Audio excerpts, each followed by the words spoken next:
orang agar berpandangan sama dengan kita, perilaku buruk dilihat sebagai suatu kesalahan. Jadi kontrolnya semua perilaku memiliki tujuan. Perilaku salah, perilaku negatif maupun positif memiliki tujuannya masing-masing. Kemudian jenis respon orang lain bisa mengontrol saya, hanya Anda yang bisa mengontrol diri Anda. Jadi ketika kita diperintahkan diinstruksikan, hanya diri kita yang bisa menjalankan itu. Saya bisa mengontrol orang lain, Anda tidak bisa mengontrol orang.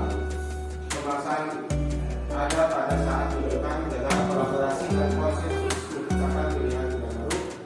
Model berpikir dengan arah, model berpikir benar dan benar.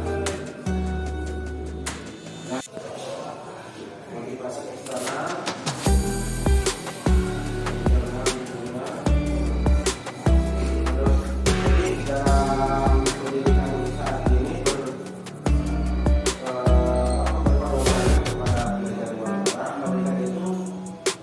Tidak hanya terlepas dari pemerintah, akan tetapi juga tapak buat memerintah diri sendiri. Sebelum memerintahkan orang lain, kita juga harus memerintahkan diri sendiri, mengontrol diri sendiri untuk bisa dan selanjutnya memerintahkan orang lain. Ada bacaan didukung oleh penghargaan, pengaruh jangka pendek dan jangka panjang bagaimana penghargaan itu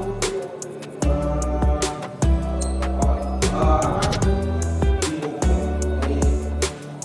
Jadi kembali lagi dari yang konteks yang pertama, kita keseringan dari kecanduan adanya penghargaan, kemudian menjadi mendukung dirinya sendiri. Contohnya anak yang pintar, anak yang jualan-jualan, diberi penghargaan dari lingkungan akan mengurangi rasa keinginan tahuan, bahkan nilai prestasinya pun akan menjadi rendah. Nah, ini sebagai penghargaan tidak efektif, penghargaan merusak hubungan. Mematikan aktivitas, penghargaan mengurangi motivasi. Tapi ini agak saya. Nah, bentuk program kebaikan, apresiasi, memberikan apresiasi atau penghargaan tidak bergantian, tidak memandang satu atau memihak satu salah satu saja. Jadi pengakuan secara konsisten, secara terus-menerus, fokus pada proses. Jadi fokus pada proses ini jangan melihat hasilnya. Kita apresiasi apa yang sudah dilaksanakan anak, prosesnya seperti apa. Ketika seperti kemarin ketika ada kegiatan memasak, prosesnya yang kita amati bagaimana memotong sayuran, ketika mendidihkan air panas. Memang hasilnya yang kita cari bagaimana apa rasanya, kemudian tekstur dan bentuk dan sebagainya. Kita harus fokus bagaimana proses ini terjadi.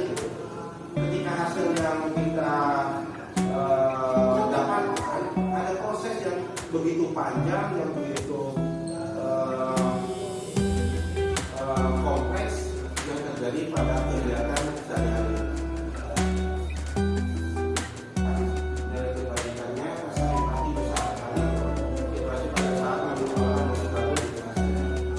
Hubungan dan konsekuensi ya. Yang pertama, mencatat 100 kali di dalam buku dengan kalimat saya tidak akan terlambat lagi karena terlambat ke sekolah. Ini sebagai hukuman atau konsekuensi. Konsekuensi yang lainnya apa? Konsekuensi melawan lanjut. Yang pertama saja fokusnya menulis saya tidak akan terlambat lagi.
ya yang sudah dicoret-coret.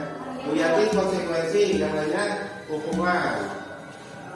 Membersihkan tumpahan air di meja tulis karena tersenggol pada saat belajar.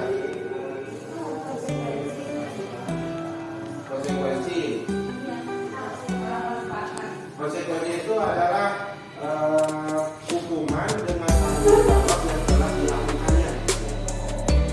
Dan mungkin disuruh untuk menggunakan waktu kalian di kelas, harusnya tidak menggunakan mungkin tidak menggunakan sepatu mungkin ya. Karena tidak menggunakan sepatu hitam. Jadi sepatunya dibuka karena sepatunya berwarna putih, jadi tidak mengenai. Jadi disuruh melepas sepatu. Hukuman atau konsekuensi.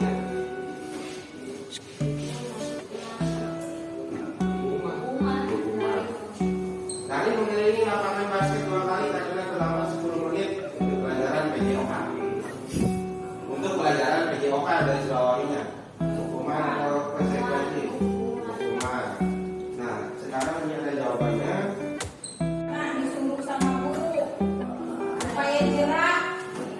Nah, itu menurut Bu Haji. Yang lainnya gimana? Cuma itu kan ada berapa Nah, ya. Nah, ya. Yang pertama memang mungkin ini tempatnya sering mungkin. Tapi kita biasanya dengan persuasif, dengan teguran atau nasihat. Ini kalau mungkin bisa lihat jadi menjaga itu tidak ada dampaknya dalam diri anak.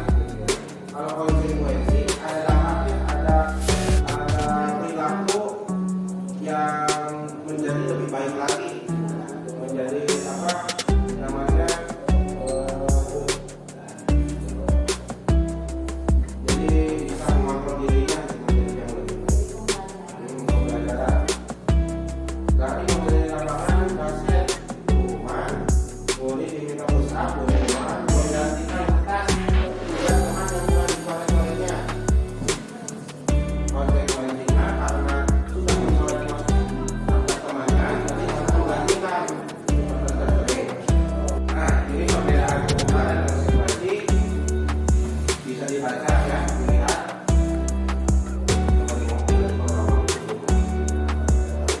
Hukuman sesuatu yang menyakitkan paling terjadi, membuat anak sakit, anak membenci kedisiplinan, perasaan, menolong anak menyakiti diri sendiri, proses diri yang penuh, anak belajar untuk menyembunyikan kesalahan,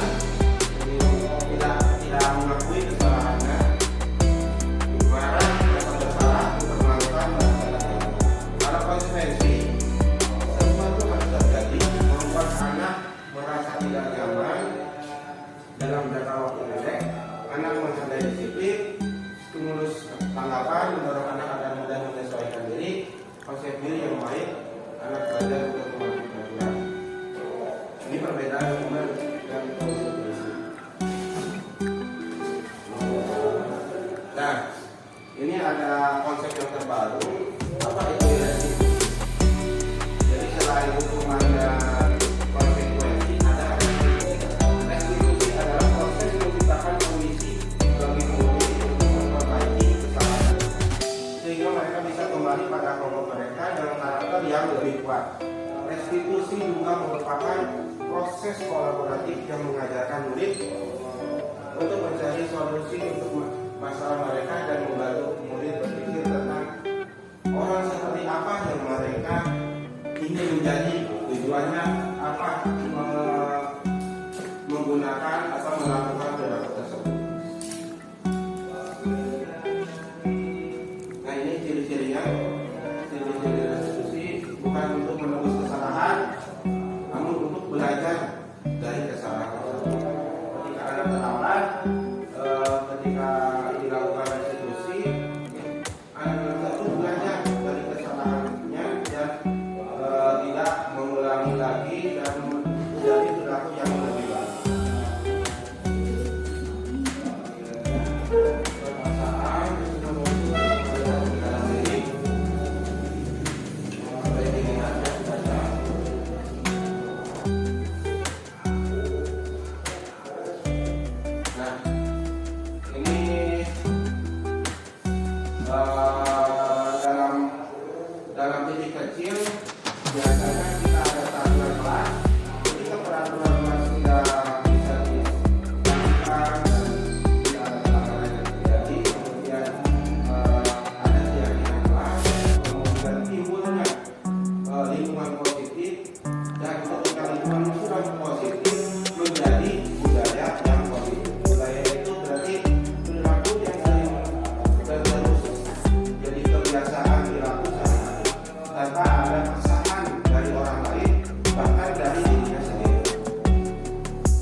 dilarang melakukan kekerasan, keselamatan, memakan orang lain, dilarang menggunakan narkoba, kesehatan, dan dia atau dilarang memakan orang lain bersama.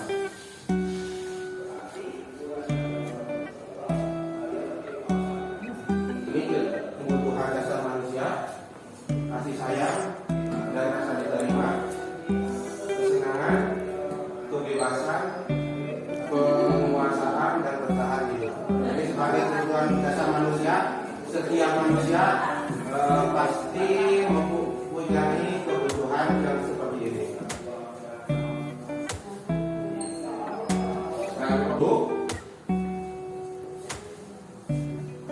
Nah, ketika identitas yang gagal itu menjadi penghukum membuat orang merasa bersalah.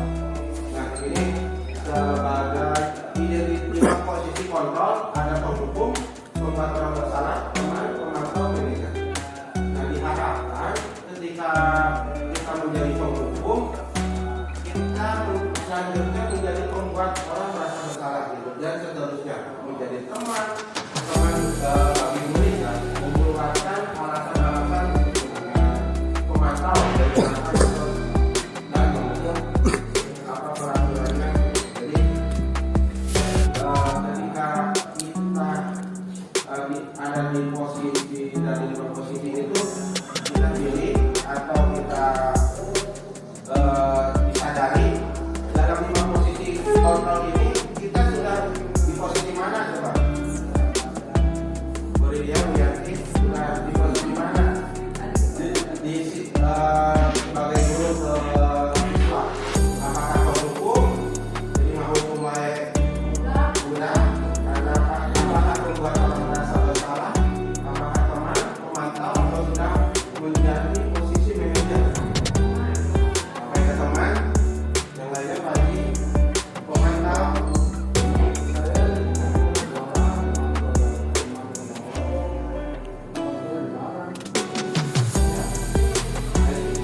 Jadi biasanya kalau kita itu biasanya di mana situasi dan kondisi ada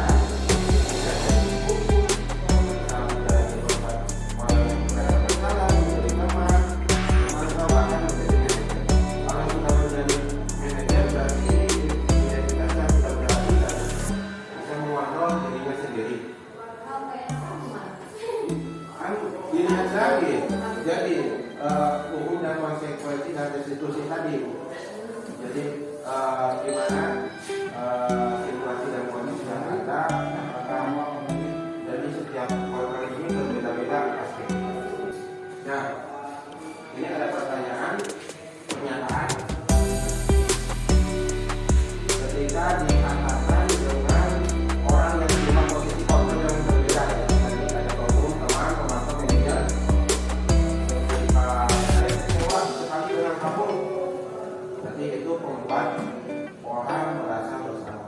Kamu tidak pernah benar melakukannya, penghukum.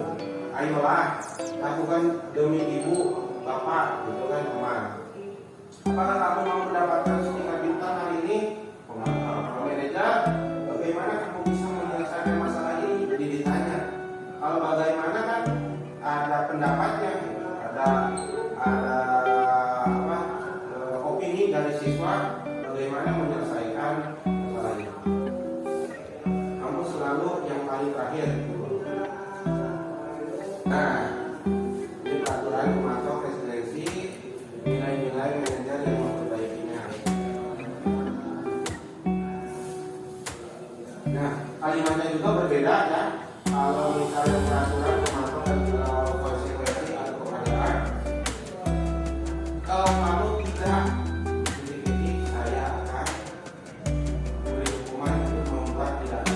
Karena hukuman itu identitas ketidaknyamanan atau yang tidak disesuai oleh siswa sejak lima atau pemikiran yang dulu kita laksanakan dari penghukum atau konsekuensi atau pemantau, berubah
dia apakah baju olahraganya disesek, apa hilang, gitu.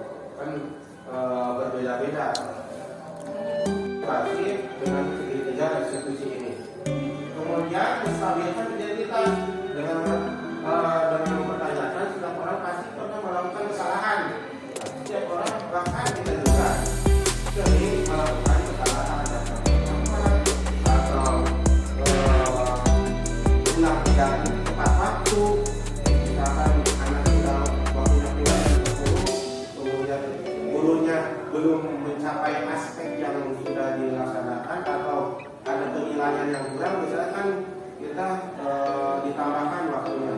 Bagaimana menambahkan waktu tersebut? Harus ada kesepakatan dulu kelasnya gitu. Anak-anak sepakat enggak untuk kalau pembelajaran untuk hari ini kita tambahkan 10 menit, jangan sampai kita melihat anak sebagai berbulan busur, anak berbulan busur tidak ada respon, tidak ada pendapatnya, dia semua buruan. Tidak demikian gitu. Kalau demikian kan tidak kita tidak berpihak kepada murid dan menimbulkan ketidakrasa nyamanan pada anak yang tadinya gelisah mau pulang jam 12, kita tidak ada kesepakatan, menjadi gelisahnya gitu, menjadi berlebih. Aku salah satu-satunya yang pernah melakukan ini. Jadi kita harus menggunakan segitiga yang seperti ini. Yang tadinya menggunakan hukuman dan reward atau penghargaan, pelaksanaan kegiatannya menggunakan segitiga menanyakan keyakinan yang saya akan belajar sepakati untuk menjadi orang yang bermanfaat. Nah, ini menstabilkan identitas. Ini gambarannya bisa kita lihat untuk membuat anak yang merasa gagal akhirnya berubah menjadi positif terhadap diri.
ya.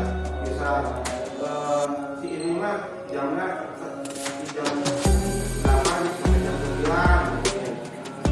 Terus kemudian di jam 9 jam 10 itu untuk pembelajaran siapa?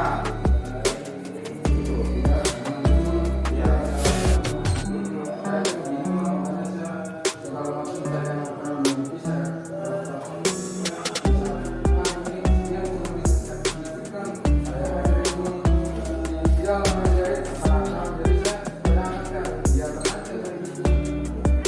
Apalagi pembelajaran di SLB itu pembelajaran individual loh, diferensiasi dari anak-anak yang lainnya, walaupun memang satu kelas tapi kemampuannya berbeda. Jadi ketika kita tujuannya itu paham sebagai anak keluarga, sebagai guru anak luar biasa itu jangan mempersalahkan anak itu sendiri. Kita harus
Rodin, pelajaran bahagia. Belajar menjadi menyenangkan.